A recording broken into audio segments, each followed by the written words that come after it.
The 1-900 Wrestling program is brought to you, as always, by patreon.com/1900wrestling. If you want to get the show as fast as possible, as well as getting the answers and downloadable links to all of our Melodica challenges, you can head on over to 1900wrestling. But, folks, that's just the little appetizer. The real main course is you get access to our subscriber-only Discord. That means that you have the ability to interact with the best fans on the planet during all live events. If it's happening in wrestling, you're going to know about it there, including shots like this. This is one that went up exclusively in our Discord. Yes, for those of you watching on video, that is indeed Cody Rhodes giving the Diamond Club symbol with Jeremy Lundy, one of our superstars of the Discord. That's what you're getting if you get on up in the Discord. Go ahead and do it now. Patreon.com/1900wrestling. But enough of talking about how we do the show. What do you say we just do the damn thing? I want you to call me for all of wrestling's latest news and views. I've been involved in wrestling for 35 years, and nobody knows wrestling like me. Remember the number 1-900 Wrestling! Stupid idiots. They call me Hara. And ladies and gentlemen, that brings us back into yet another episode of 1-900 Wrestling. I am Justin Robert Young. Joining me, as always, is the man, the myth, the legend, from Austin, Texas, Willie Dills Gregory. Welcome to the show, Willie. You know, Justin, I'd like to be billed as from San Francisco by way of Austin, Texas. Way of Austin, Texas. Yes. There we go. From San Francisco by way of Austin, Texas. I like when the announcers make sure they let you know that the wrestler has asked to be introduced as this. Oh, it's yeah. Like, you'd think at some point AJ Styles would go up to them and be like, can you stop saying would like to be called? Can he just champ that runs the camp? Can you just say it? It is kind of side eye, right? Like it is like I don't believe this. I was told to do it. I was told to say this. Like you're actually throwing shade on me. Like right now at the beginning of my entrance, could you just not? Can you please? I think now Kevin Owens would like to be known as the face of America. Like it's yeah. Well, in kayfabe though, they have no control over that. This is just the deal. The other wrestlers aren't asking for it. They're just being they don't know that. Yeah. You don't think they don't say the man who would like to be known as the Phenom. Like no, exactly. He's just the Phenom, the Undertaker. He just is the Phenom, exactly. So much to talk about. There's kind of a lot. This is one of those weeks where the news is kind of a mile wide and an inch deep. Like, there's not, like, a ton to talk about beyond talking about it. But we've got a ton of stuff. Some of it is silly and evergreen. Some of it is news. So I'm going to go ahead and just say these things to you, Dills, and you pick what you want to talk about first. We can talk about my trip to the Cow Palace on Saturday. Oh, dude, I want to hear about this, actually. This I want to open with. You want to go first with this? Yeah, so a little like tiny bit of backstory.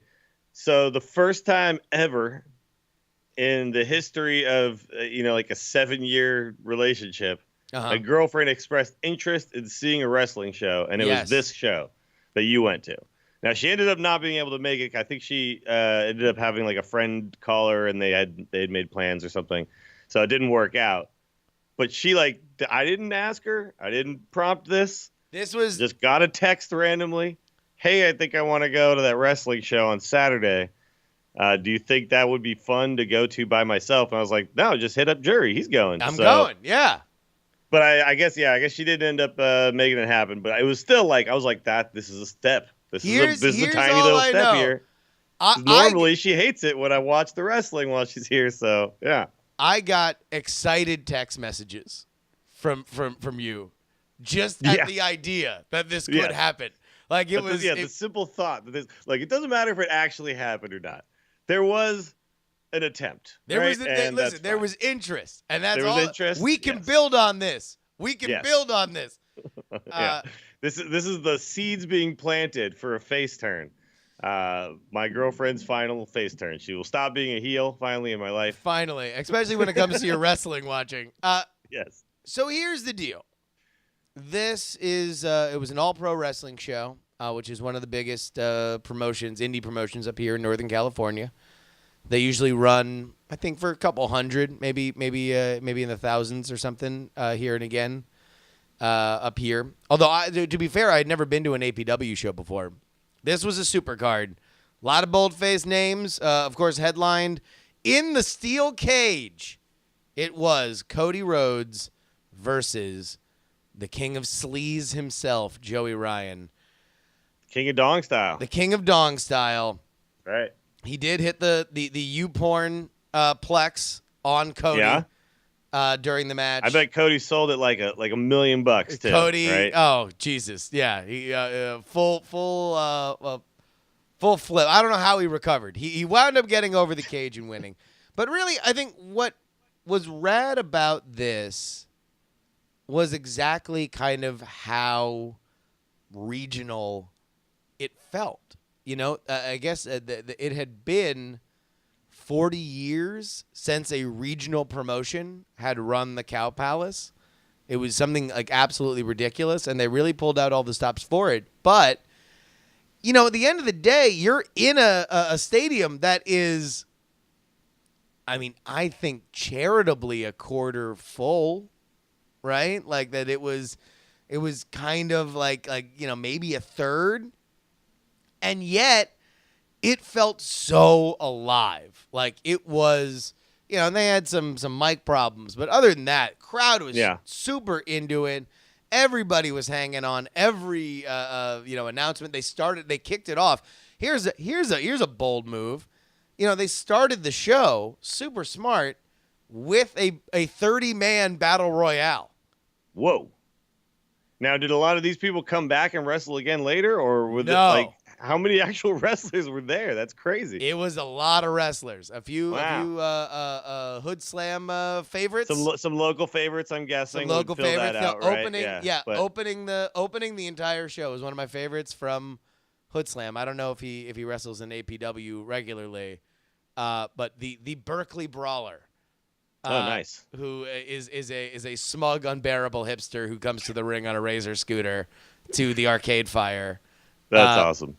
Just fantastic. So now I guess my question is: so you said it wasn't completely full. It's a big place, though. I mean, it's huge. To be fair, no, again, it's a huge place. If the San Jose Arena was never built and an Oracle was never built out in Oakland, this would be where WWE would run when they come to the Bay Area, just because it's so big. It's just Matt. Like, this is where they'll do like rodeos and like monster truck rallies and all that, and it's huge. I mean, they used to put that much stuff in the middle. Yeah. And still have a lot of, and then wrestling, the thing about wrestling that a lot of people who maybe have never gone, and that became more apparent to me after seeing a show like Royal Rumble, is, you know, the ring is small, man. And you're really far away, even when you're in what would seem like decent seats for like a basketball game, right? Yeah. 'Cause that's, you know, a big court and whatever. The ring is pretty small. And so it feels like the whole place gets bigger too with a wrestling event. So was everybody packed like straight all down right around the ring, or did you have people like kind of peppered around through the upper deck and stuff like that? No, they effectively closed off all the real risery seats. So it was I think that's smart. Make it feel like everyone's just everybody was either on the floor or on like just the first little incline. Yeah. To do it. Which, by the way, you know, wouldn't have been the worst way to go about it, just because of the way that, again, when everybody's on the floor, it can be a little hard to see because, you know, if somebody's taller than you, then they're right in front of your face. There was a couple in front of us, or rather, I don't know if it was a couple.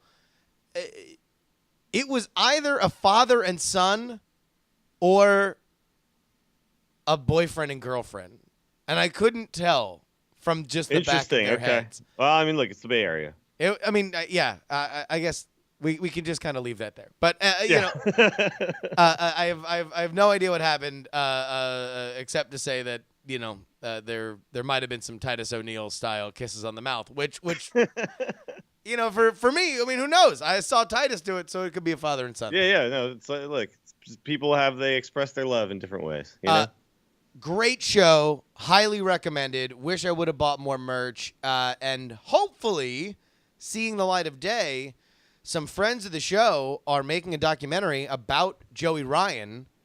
And they got apparently some fantastic footage of not only the match itself, but also of their preparation. Yeah. Cody and Joey apparently were very honored to kind of be the top match in the return of indie wrestling to the Cow Palace. So, well, I saw a lot of tweets from Joey Ryan about that it was a pretty big deal to him to be, because if you think about WWE used to run all of their Bay Area events there.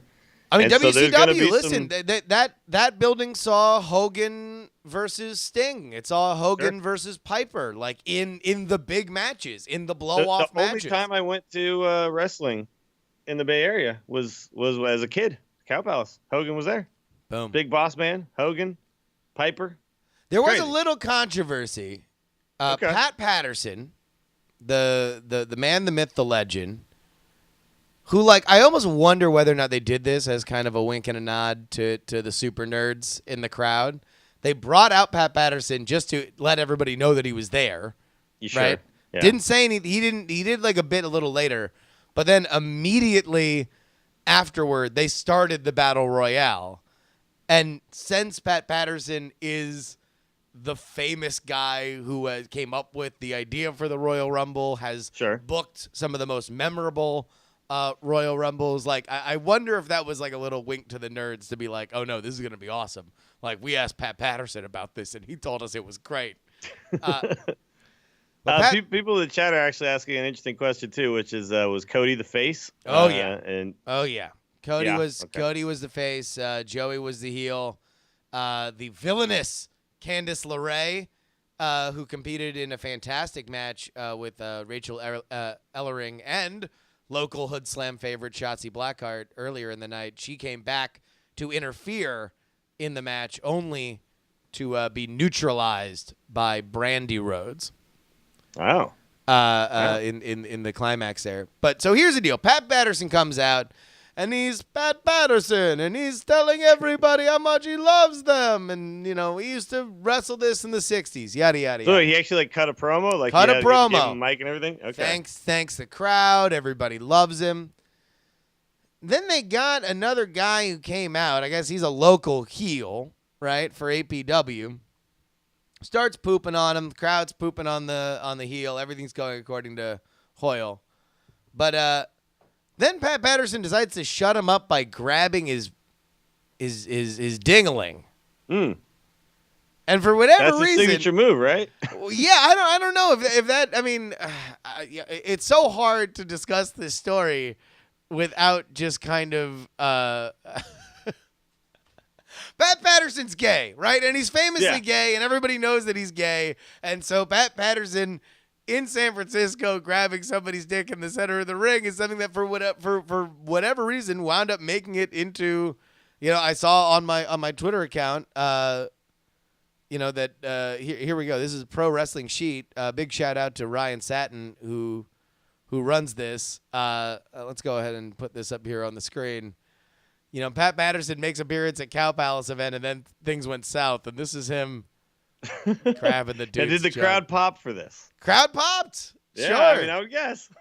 I mean, listen, it was what it was. So that I don't know. It was one of those things where we got out of the show, and I was looking at my Twitter feed, and I'm like, oh, I guess this is a thing. It didn't really feel like a thing in the arena, but I guess all the squares outside of San Francisco just, fainting violets when a man grabs another man's penis aggressively. Well, yeah, I mean, look, he was just giving a nod to Joey Ryan, who's coming out later to have the same spot happen. He was just going to show you, look, I'm the one who started this. I'm exactly. This is me. Style.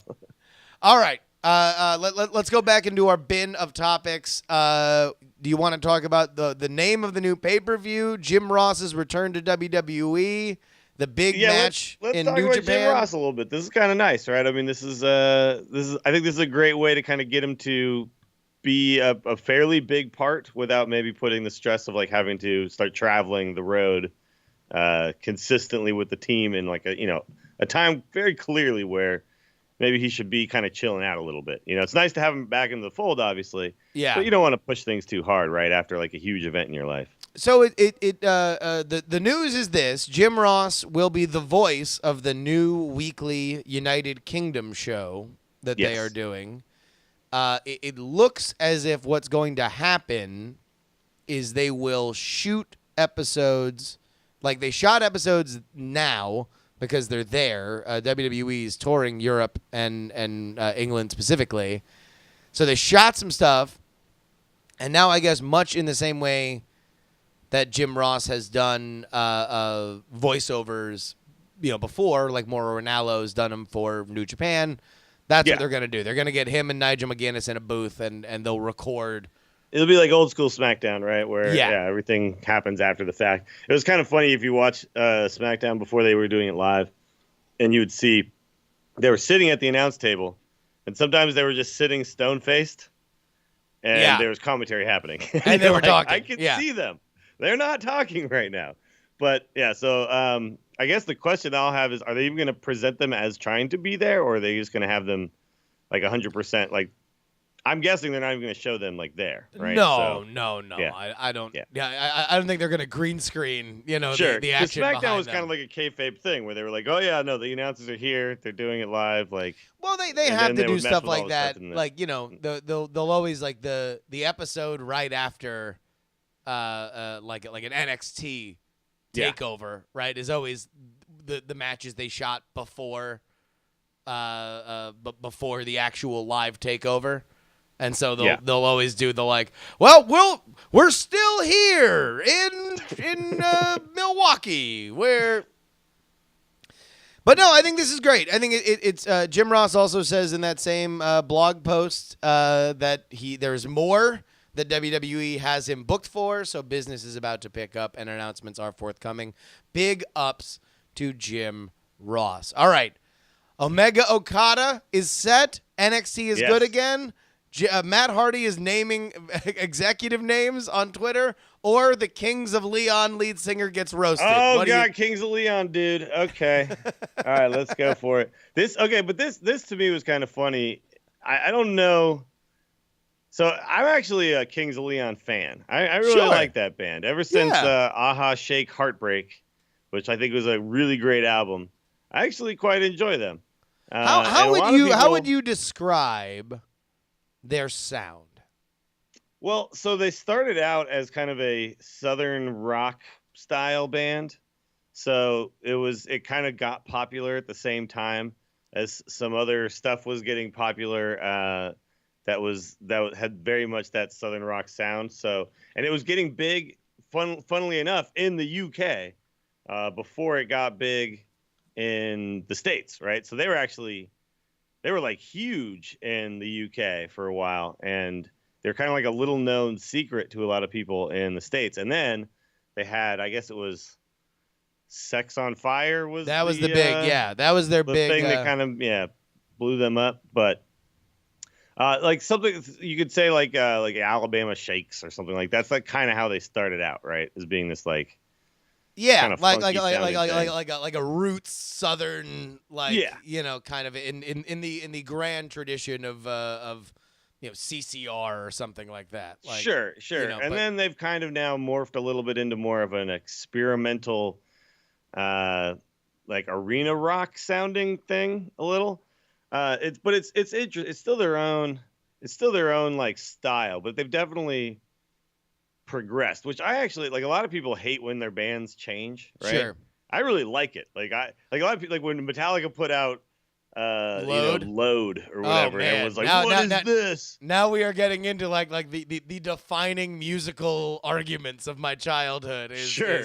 Whether or not, like, I want they cut their hair and now they're alternative. Yeah.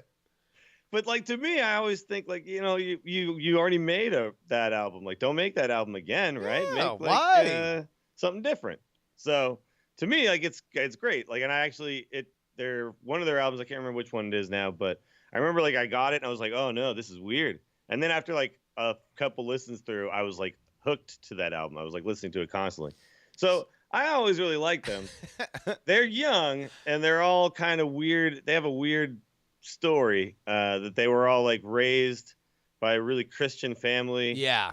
In the South, and they're all like brothers and cousins, and they were playing like the church band, and then they bailed from the church band because their dad got excommunicated from the church or something for something terrible. Something like weird happened.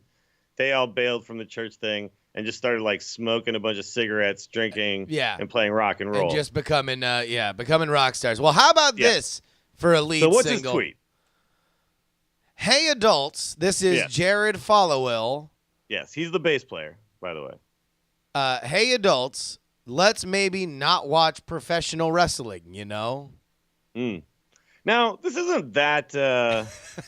this isn't like that volatile, right? It's just kind of one of those tweets like he probably thought like he was like just chilling out. And he was thinking, he saw something about wrestling, and he was like, man, that looks kind of lame. Like a lot of people do who don't understand wrestling. And then just made like a passing tweet that they didn't think about very much. That's what this seems like to me. So, but then what happened is the response is hilarious in that like every professional wrestler. Can we I was having a conversation with somebody this weekend and talking about the nature of professional wrestling and professional wrestlers specifically. And I have very limited experience with meeting or being friends or friendly with people who are in the business. Right? Sure. Been happy enough to meet a few people. They seem like rad folks. I really dig them. But in general, it has been helpful guiding me to understand that professional wrestlers have all the aggression of a professional athlete with all the insecurities of a professional actor. Well, it feels like it kind of feels like in a sense, it's similar to like the defensive nature of like nerds or theater kids. Yes. Or, you know what I'm saying? Like there's the people who've been a little bit picked on for the things they like. Absolutely. And when it happens, and now they're not necessarily in a position to get picked on anymore, they're like at the ready, like reporting for duty, defending wrestling, sir. You know, like they all got on. So this is I'm literally just going to just start scrolling through his replies, and this isn't even the famous people. These are just random people, just lighting into him, just wrestling gifs of Stone Cold, just being angry, shame him, shame from the New Day. But then also, like crapping on him back, which is always to me like the, like I get it. And there's times when like you burn somebody because they burned you, you're in a cat battle and like, your mama this, your mama that. But like, it's always like, it always comes across to me like what you are, and it's like, because the first top one is like your crappy music. There's a lot of kings of 2008, right? Sure, a lot of pooping on it. The pros got involved. Dash Wilder. Who? If somebody can give me the links here in the in the chat to other the famous folks who came back at him. I've actually got a few. Yeah, I got a few. So you got let's see, Big E. Don't play with my money. Dash Wilder, I miss when you guys are making good music or on hiatus, so he's doing that move again. The Young Bucks just sent a picture of one of their faces in the crotch of another wrestler, which I thought was pretty good. And then Jared Followill finally followed up after a while with a gif of Job from Arrested Development saying, I've made a huge mistake. So here is how things went, right? Yes. Okay, so I've gathered a lot of people love wrestling. Folks are angry, really angry. I wasn't being literal. Continue to enjoy. I think he probably didn't do himself much help when he then tweeted this after that, a gif from Happy Gilmore where Shooter McGavin is saying, damn you people, go back to your shanties.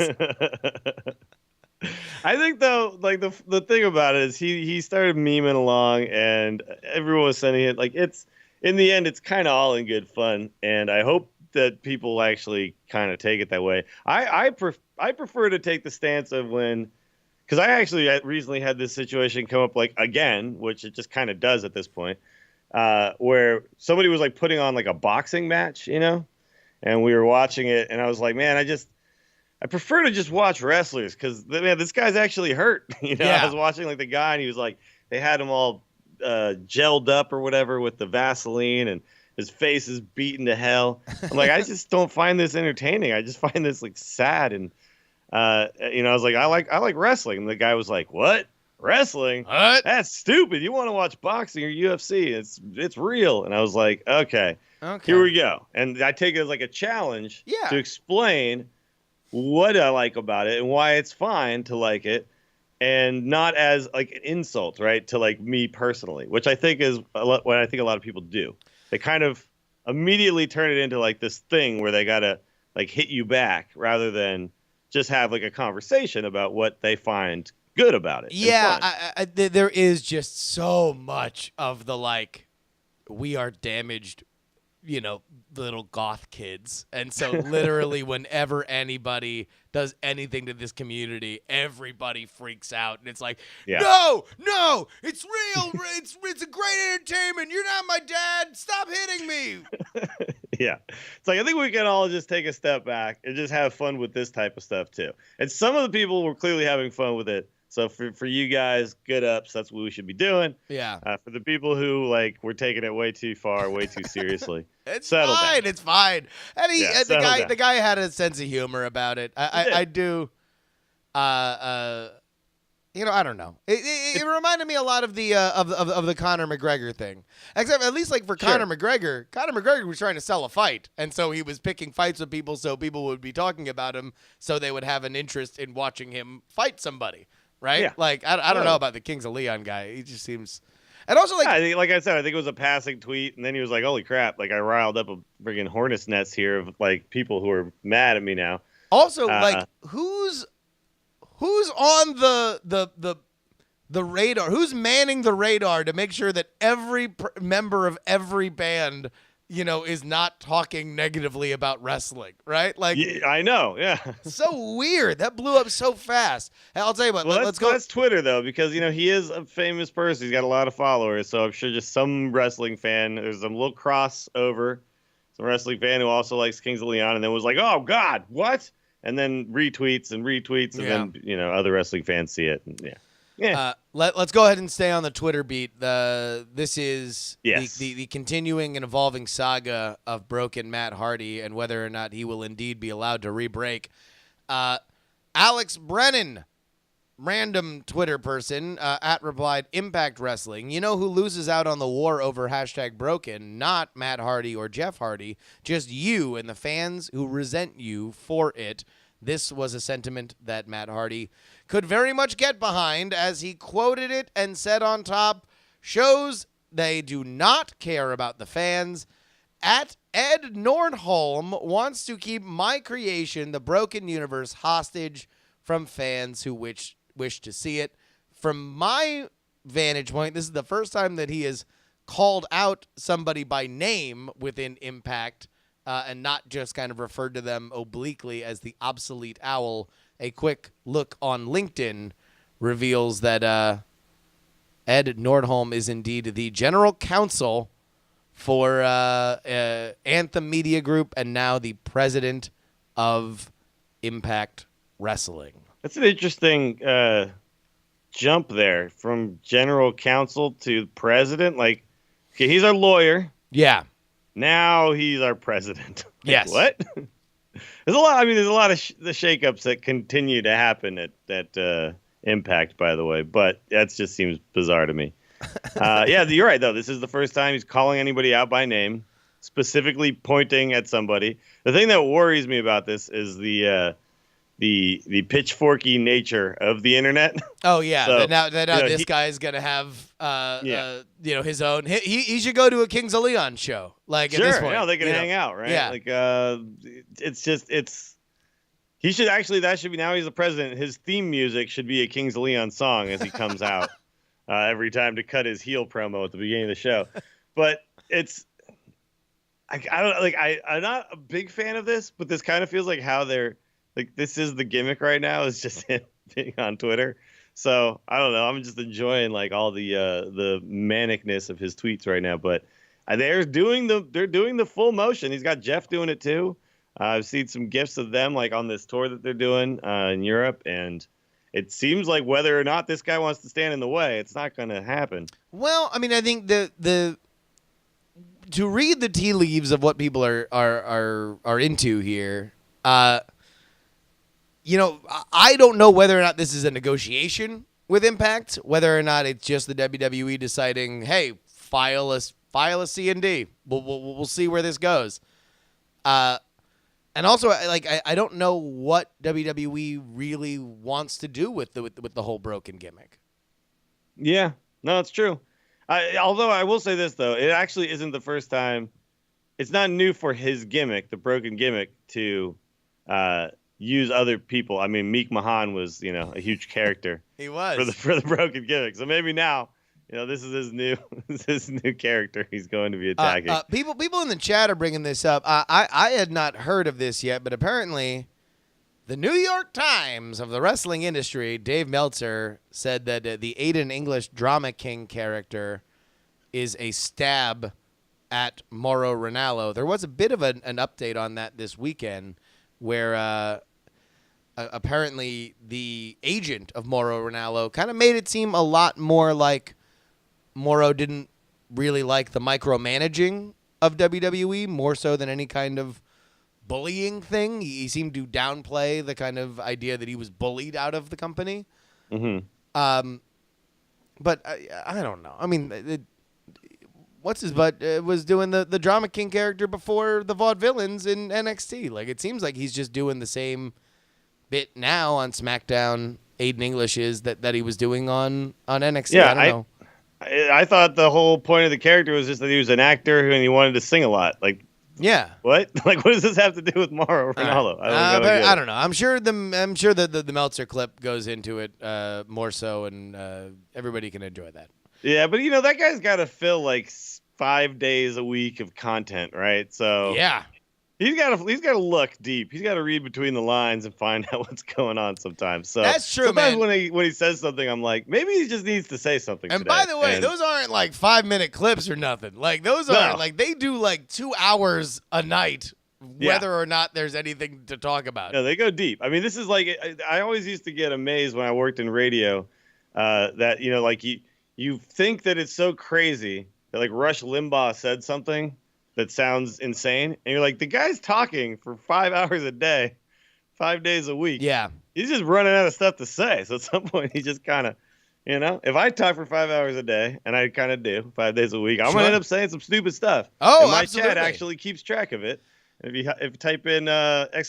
Quote in my chat, you will find some weird stuff in there. Some weird shit. People are saying that him freaking out and crying when he loses is the new wrinkle. Okay. So they've added this new tick to his character, which is okay, maybe. I mean, but even then, that's kind of a reach though. Like, is anybody crying from here on out? It's like a reference to Mauro Ranallo. Exactly. I don't know. Yeah. Either way though, Matt Hardy naming names, pretty good. Moving forward to the story, I like it. Let's keep it rocking. They did not get broken. We were hoping that they would get broken after the pay-per-view. Sure. Last week. But it's gonna be a slow. I think they're gonna draw this out a little bit. I need hints. You want to just dive right in? No. I need hints. I need for them to like. Sure. Like again, as soon as he got kicked in the head and he was lying there, I was just something that's like, Matt, are you all right? Like, he's like, oh, sorry, like, I'm fading out. He's got it, but it takes a little bit more than that. It's like it really takes, a dive off of a cage. That's really just the kick to the head. That's not enough. Yeah.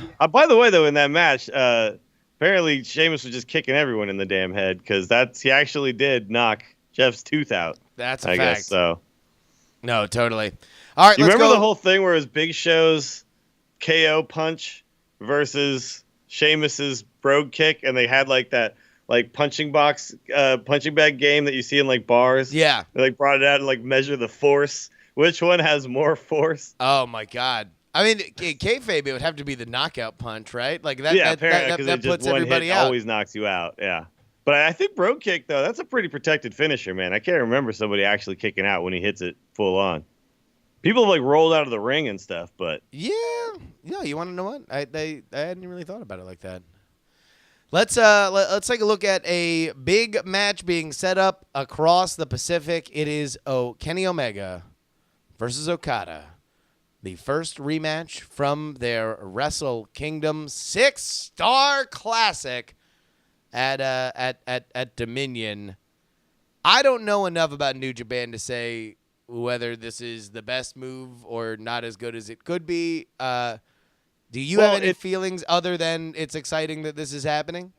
It's very exciting. I mean, look, this is going to be – they're really smart to do this because the buzz around that match after it being called, a 6-star match and all that stuff and everybody kind of going and watching it, Omega being the hottest thing in wrestling for a little period there, it's cooled off just a touch just because it's still New Japan and it's still a lot of people who over here at least are not up to like on what's going on day to day, right?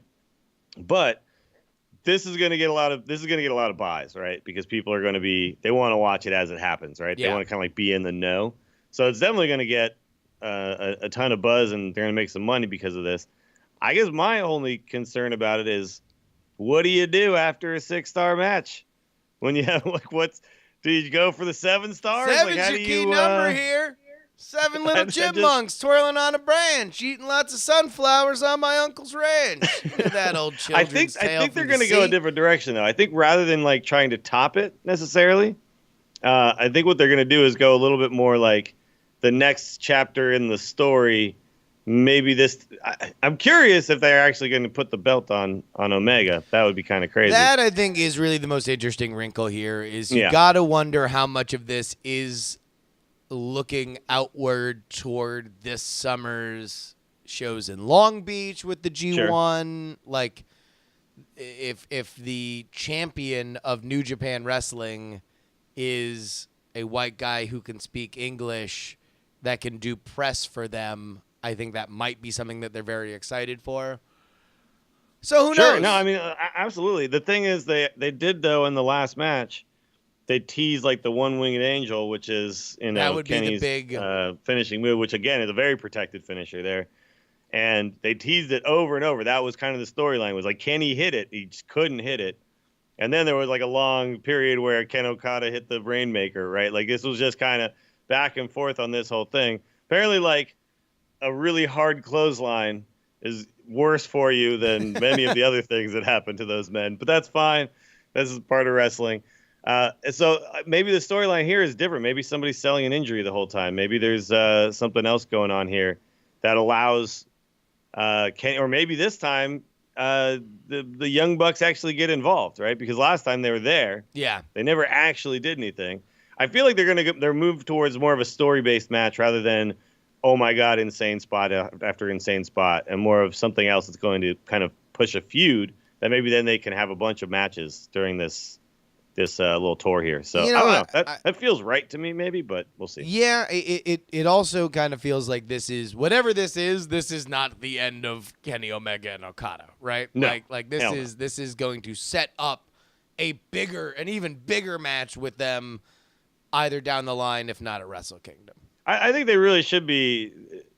This should be a fight forever situation, right? Like they should just have match after match after match during like this entire run here. So, and then like anytime they face anybody else, it's just an absolute stomping. Like there's nobody else. So you kind of build them as these are the only two guys who can beat each other, right?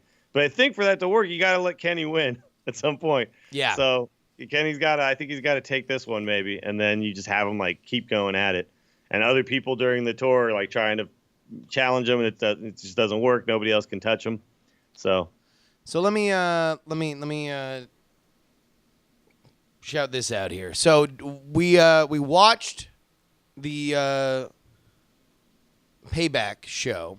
Yes. On Twitch, and during that, I bought a bunch of wrestling shirts. Okay. And I try to buy the weirdest shit on like the WWE. From any specific, where you're on like just like WWE.com? It was it was like WWE was doing like buy 2 shirts, the third Sure. one's $1, one of them, right? Oh, okay. Because like WCPW has a whole bunch of shirts that they keep pumping on their channel too, Oh, and like yeah. they're all kind of like a collection of the indie wrestlers who have come through their promotion, right? So it's a different story there. I always kind of wonder how that works, where the wrestlers themselves kind of own the rights to their shirts, To right? their own and then merch. So here's the one that I got. I got mine for myself here. This is the mug shot of one Vincent Kennedy McMahon from Raw a couple. I guess that was a year ago, right? And we gave one away on the stream, but we do have one more left, and I want to give it away to a listener here to this show. This is the Teddy Long Holla Holla Holla Famer shirt. Which is that's a busy shirt. There's a lot going on there. There's stuff on the back. You got wow. They're billing him. Wow. Yeah. Okay. No, it has all of his stats, height, weight, hometown, career highlights, general manager of SmackDown and ECW. We want to give this away. It's a large shirt, so keep that in mind. But how do we want to give this away? What do you think the best way for us to give this away would be, Dills? I mean, it makes sense to give it away on the Patreon, right? After the episode goes up, just, comment on the Patreon. Tell us what you thought about any of the topics we've talked about today, something like that. And we'll just randomly select one of the people who participates in giving us a little feedback, something, There we go. Or we could do a tweet. I mean, whatever. Like, I want to hear back from people, though. I love, you want to know what? We need to reward the people that made #DillsToMania a success. It will go out to somebody that is on the Patreon, and I'm gonna give a little extra favor if you do comment on this episode when it goes up today. So keep an eye on that. You indeed could be the owner of the Holla Holla Holla Famer shirt. Holla Holla Holla Famer. That's pretty sweet. So you put a couple things on here about wrestling shirts. So now I guess my question is, while you were purchasing all these shirts, were you just kind of like having a little bit of a revelation on what makes a good wrestling shirt? Was that what's going on? I just, in general, like, wrestling shirts are always so weird because, like, I bought a shirt at Hood Slam on Friday. Yeah. That I legitimately just bought because it's terrible. Okay. Like, it was bad. It's a bad shirt. But there's a market for bad shirts. People enjoy wearing a terrible shirt because it's a conversation piece almost. Like, you're just walking around ready to have a conversation about your shirt. Well, it was the first time that I bought a shirt knowing that it would be a gym shirt. Like, Okay. like you would normally, if you're like active or something, and maybe it's not the gym, maybe it's, what you mow the lawn in or something, right? Sure. Normally there's like a life cycle for a shirt, and then it kind of gets demoted to this B squad of this is just a thing that's going to get sweated on. Well, right? Or it gets promoted because it's become like a part of you, right? Like, I have a shirt that's almost 25 years old at this point that I got as like a youth who was just getting into music, and it was a place called the Here Foundation. They make earplugs for musicians that are like really good because they don't cut out the low end and the high end at different frequencies. They like everything goes down the exact same decibel level. Yeah. So it still sounds the way it's supposed to sound to you. And I got a shirt from them like the day they made my earplugs, and it is full of holes. And it is by far my favorite shirt. And I can't believe it still exists. Like, I can't believe that it's still, that you I still can have actually it. put it on. Yes. So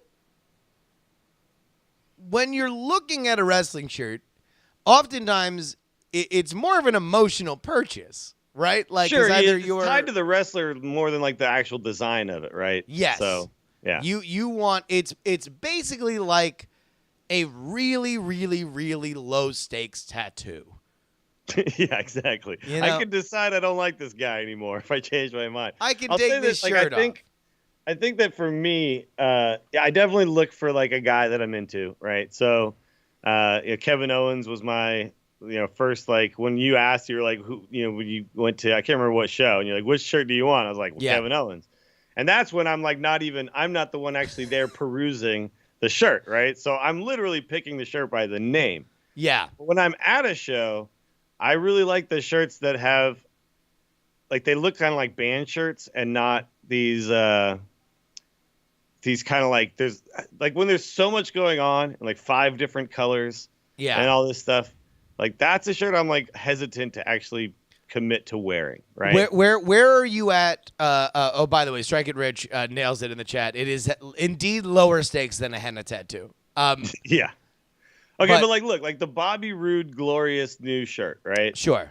It's just his name in like block lettering, a little kind of silhouette of him, glorious. It looks like a band shirt, like a band T-shirt or something like that, right? It's like really simple, not a lot going on.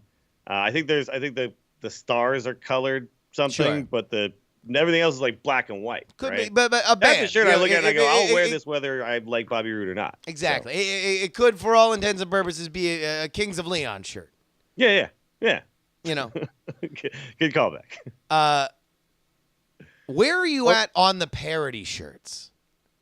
The parody shirts, like give me an example. So indie wrestlers now will do 1.5 million different parody versions of, like, you know, memes both in and out of wrestling. Joey Ryan does this a lot. I'll give the KO Mania would be like a parody shirt, right? KO Mania, yes, but even then, it's almost not parody because his actual character is I'm an egomaniac. It's literally like the WrestleMania 2 like logo with just a tape right over it. So I mean, it's kind of memey in a way. But like you know, for example, Broseph Joe Brody of Hood Slam, who as AJ Kirsch was actually the ring announcer for the Cow Palace show, he has come out with all, like, if it can be broed, he has broed it, right? It's Bro Buffett, the NW Bro, like, you know, there's any and everything that has existed in and out of wrestling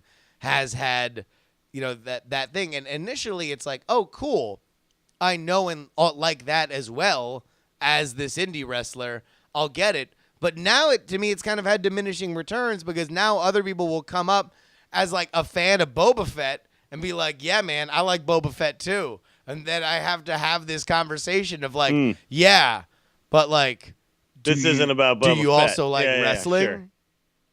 Yeah, sure. That's an interesting call. I mean, look, that might be worth it to have a few awkward conversations where then you have to explain to them, oh, this is actually a pro wrestler. And they're like, oh, you mean like John Cena? No, like this guy who wrestles in this little tiny place in Oakland. And then they're like, wait, who? You know, so sure. But that can definitely be a thing. But like, that's fine. That's a funny shirt, man. I think funny shirts will never go out of fashion. Yeah. What do you think? All right, busy wise. If it can be like a broad joke too, like a joke that won't just be caught by wrestling fans, that's like a plus, right? Well, that was like, you know, like the Bailey I'm a hugger shirt was like kind of a good, like, oh, okay, well, everybody can free hugs is like a thing. Yeah, everybody can make a decision on whether or not they like to be hugged or not. I think a joke shirt is good, like, but like I think I'll never purchase a John Cena shirt. Oh, really? Like just a bright blue, respect, earn it. Oh no, I don't think I could ever wear that on my body. I mean, you realize that now we are about to enter in to the John Cena hipster years, right? Where now that he's not on that much anymore, A, everyone's gonna love him, and B, it's going to be like, oh, Cena might have a 5-star match every time he steps in the ring because he's not going to be there all that often. Well, also people are going to start pretending like they liked John Cena all through the 90s. Oh yeah. Oh totally. Oh no. It's coming. In fact, I'm going to go ahead and go out on the limb and say you, Willie Dills Gregory, will buy unironically a John Cena t-shirt. Yeah, exactly. I liked John Cena when he was in developmental. Oh, yeah. Oh, I'm sorry. I was into him when he was the prototype. I thought he was great. He had tremendous matte vision. I mean, look, that's fine. Let the people have their moment, I guess. But yeah, you're right. It's gonna get funny. Dude, hipster Cena, too, the like, hipster Cena era has dawned on us. This is on. Yeah. Like, are they gonna actually? Are they actually going to like represent that with some of his merch, right? Like we're gonna, get like hustle, loyalty, respect, like since established 1999 or something like that. Exactly. Always fighting from underneath. Yeah. Dude, I'm all for it, man. New wrinkles in his character. All right. By the way, I stopped holding my breath for the heel turn. It's just not gonna happen. Oh no. The man's like he's in his 40s. He's a part timer now. Well, and also it's like, I still think that they could do it, but he would have to spend more time there. I think that's the biggest problem. He has to stick around and really like get that to work. You can't just show up every now and then for some big match, for some once in a lifetime, and then just be like, I'm a heel now, One last thing here. We both have kind of come to the realization that NXT rules again. Like officially, it is just in such an amazing place now that all the call-ups have happened. Unlike the last time that they really got talent rated, now things feel fresher than I think that they ever have. You have your champion Bobby Roode. He will face either Hideo Itami or Roderick Strong in Chicago. They announced on this week's episode that Asuka, after interfering in the women's battle royale, which, by the way, included Candice LeRae, but they made no mention of her. She just got kicked out. Like, she's just no longer a part of that. I thought, though, that it was after, like, when Regal came up to Asuka, was, like, mad at her. I thought it was going to be all four of them, but apparently now it's just going to be Ruby Riott and Nikki Cross. But, all right. And not Ember Moon? She's not listed here. Really? She had that nasty fall, though. I wonder if she's like got beat up a little bit. She's not listed on the wiki, so, which I think is weird. Yeah, feels weird, right? The end of the episode was our favorite thing in the world, which is an angry William Regal solving problems by making matches. A match. So I'm making a match. It was exactly NXT that. Chicago. You will this time really, really angry at Asuka, which is I think the first time he's really been angry at her because she kind of went off the rails there. By the way, her reign has now crossed 400 days. She's longer undefeated streak, I think, than Goldberg. So Goldberg has been surpassed. So apparently Ember is hurt, so that will be a three-way match: Ruby Riott v. Nikki Cross v. Asuka. So did you see the Ember Moon botched? She was trying to hit the ring post. She went straight through the ropes and slammed into the floor. Oh geez, no, I didn't see that. That was pretty bad. Like basically she was trying to get thrown into the ring post, right, and do like the hits the shoulder spot. Yeah. But just completely missed it. Just dove straight through everything. But yeah, now we've got so Authors of Pain and DIY is happening again. This time a ladder match though. Which gives, I think, DIY a pretty sweet shot, right? Because I'm trying to imagine a common. How do you pronounce the other guy's name? Rezar. Akam and Rizar are their names. Yeah. I'm trying to imagine these guys climbing, wrestling ladders, and they're barely holding their weight. So that'll be interesting. And then Tyler Bate and Pete Dunne is going to happen as well. So. That will. And of course, there's plenty of stuff that can happen in the undercard. Obviously, like McIntyre's here. Ono could do something. There's lots of stuff going on. So, I think Ono will be doing something. There's some stuff that happened recently, which we won't.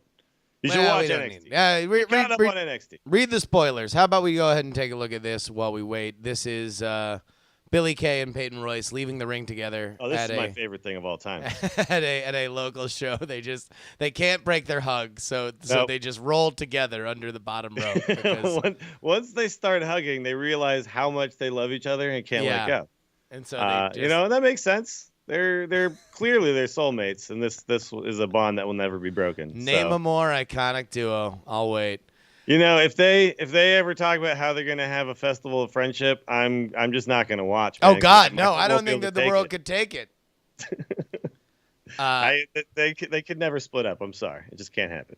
You gotta wonder when that the big Asuka match will happen though, because they've hidden her. They gave Ember Moon the big match at the last takeover in Orlando, but other than that, it's like, who's gonna be the one to take that belt off her? And now you really do have, 4, if you count Peyton, Royce, and Billie Kay as one person, like legitimate people that you could see winning, right? Either by hook or by crook. I feel like they might protect Asuka going into whenever she decides to, or they decide to kind of bring her up, where she doesn't lose and like clean in a singles match, right? Like I feel like they're gonna protect her just a little bit because they built her up so damn much, right? Yeah. But then she comes in and she's got to face, like Charlotte, and suddenly you've got two pretty built up women talent going at it, and could see something pretty cool happening there. So I think that's likely what's going to happen. Wait, she's got to lose though in NXT, right? Yeah. She'll lose, but what I'm saying is like they keep setting her up with these triple threats. I don't think she loses this time either, though. I think she wins this one. No, I think it would make sense to have her lose in a one-on-one match, but if you want to build somebody else new, yeah. But if you want to protect Asuka, then you have it be because you would think. Like Nikki Cross is probably the one that you'd be like, oh, okay, well, I think that match would be fantastic, and I do think that it would be. But now they're both heels, right? As Asuka has continued to embrace her worst instincts. Ruby Riott is now good crazy to battle the bad crazy. Sure, she's of the Nikki fun Cross. kind of crazy. Fun crazy. And then Ember Moon is Ember Moon. She's like. She's a werewolf. Stud. So, like, she's gonna be heard from. There was a post actually, which I found kind of funny on Squared Circle about the whole promo bit that they did, where she was in like the empty arena after losing. Oh, I think I remember this one. Go ahead. And the guy was like, "I'm supposed to believe that she's a werewolf. Like, what the hell is this?" And I was like, man, was definitely this dude was so upset because he's like I don't need like Lucha Underground style, like her running with a pack of wolves or anything. But like, sure. I just kind of felt a little betrayed that she was just a sad girl who had a bad day. Yeah, like she just puts those things in her eyes. That's not what her eyes really look like. Like, oh no. And it's like the poor guy, man. I feel like it's like he just got told that things about Christmas and Santa, and suddenly life was just suddenly not as colorful anymore the next day. No. All right, let's go ahead and get into our most talked about and exciting moment on this podcast. Ladies and gentlemen, it is our Melodica Challenge. Let's go ahead and take a listen to last week's.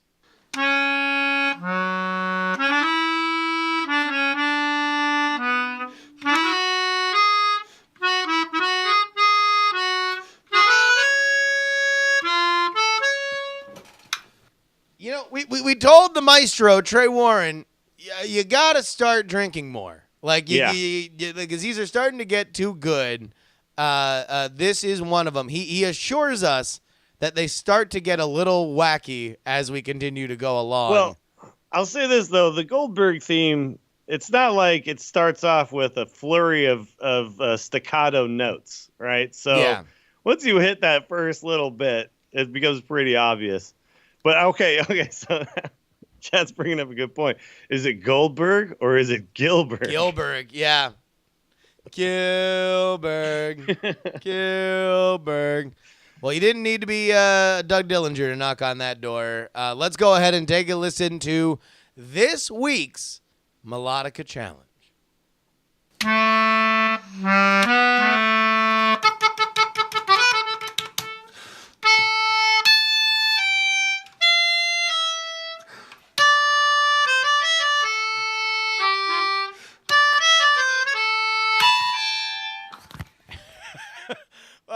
This one is sufficiently shitty, but I feel like a lot of people are gonna get it anyway. Here we go. It's too unique, you know? Well, here we go. Let's listen to it one more time. I'd love to.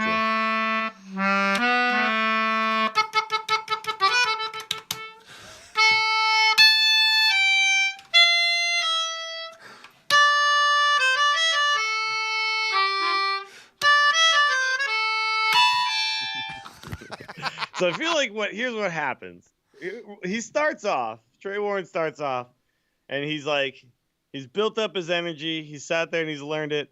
But the amount of effort it takes to do them is just so intense. Yeah. That he can only keep it up for a certain amount of time, right? Yeah. And about like 5 to 10 seconds in, he just loses all control of his motor functions and just like starts slamming random keys.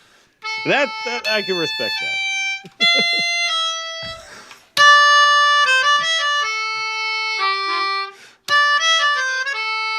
See, right there. See, lost control. Yeah.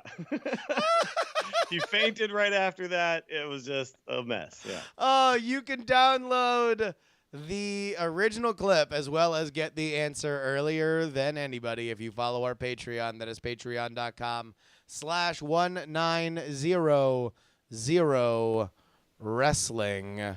Willie Dills, what you got going on this week?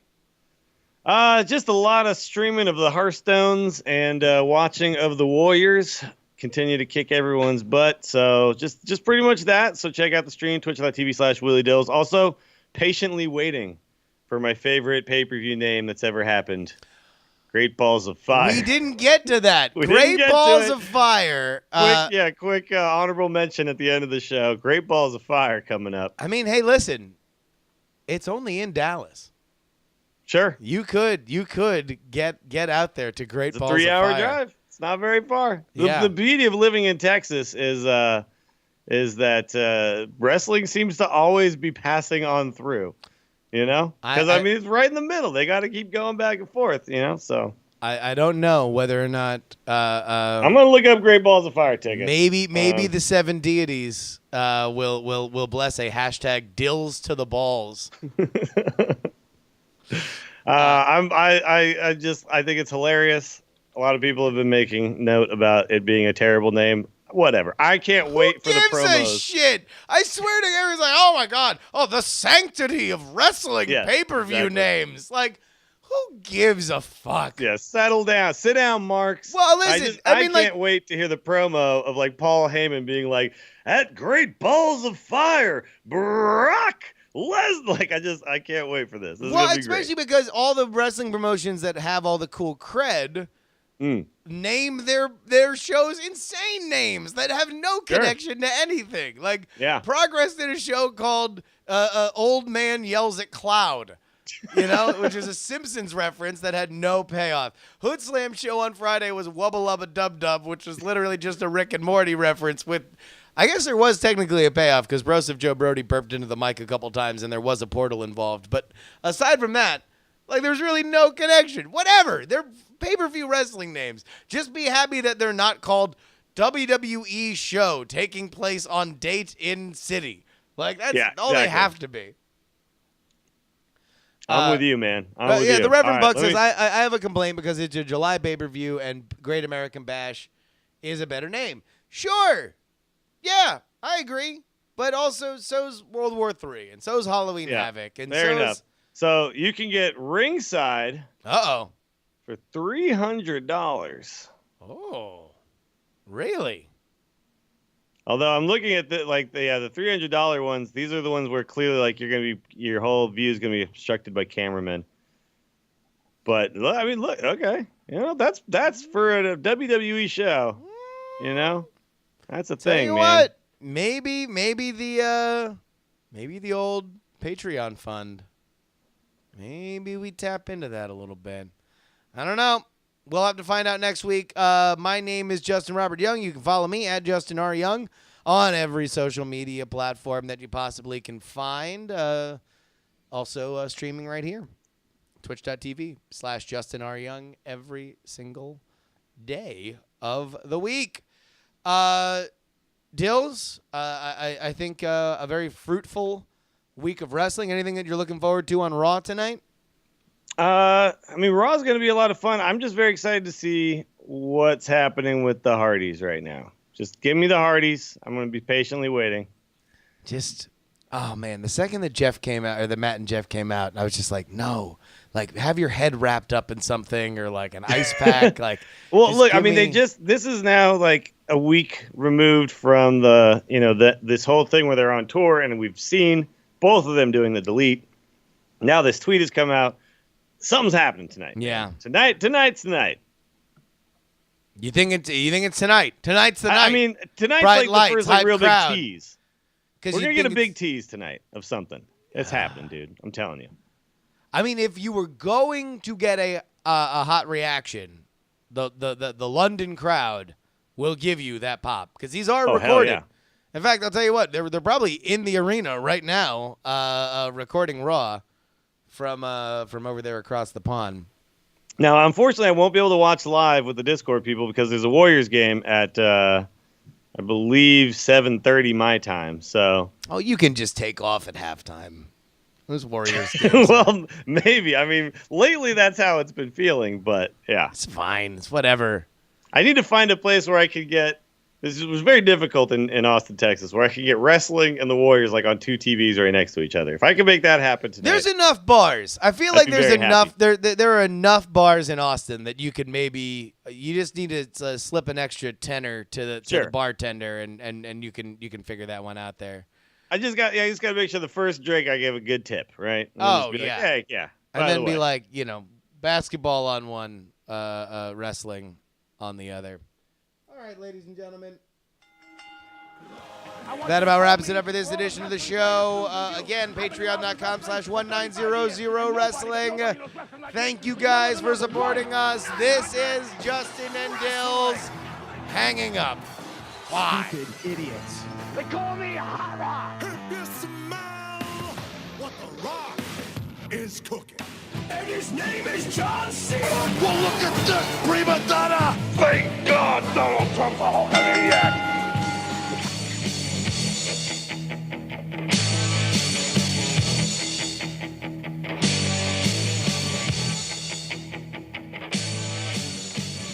Diamond Club hopes you have enjoyed this program.